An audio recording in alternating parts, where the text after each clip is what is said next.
జాను జై చెయ్యి పట్టుకొని అర్ధరాత్రి పూట ఒంటరిగా జానుని ఒక టెంపుల్ దగ్గరికి తీసుకొస్తుంది.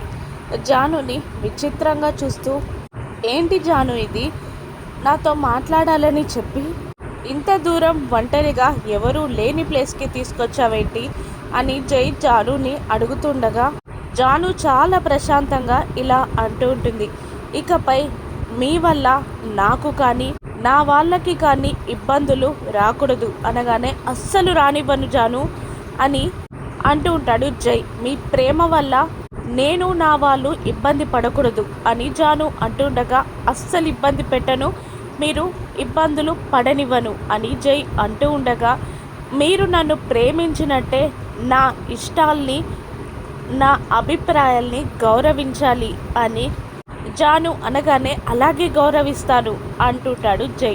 ఇకపై నన్ను బాధపట్టే పనులు మీరు చెయ్యనని నాకు మాటివ్వండి అని, నా మనసు బాధపడేలా ఏ పని చెయ్యనని నాకు మాటివ్వండి అని జాను చెయ్యి చాపగానే షాకింగ్గా చూస్తూ ఉంటాడు జై. తన ప్రేమని కాపాడుకోవడానికి నిజంగా మారినట్టేనా జై?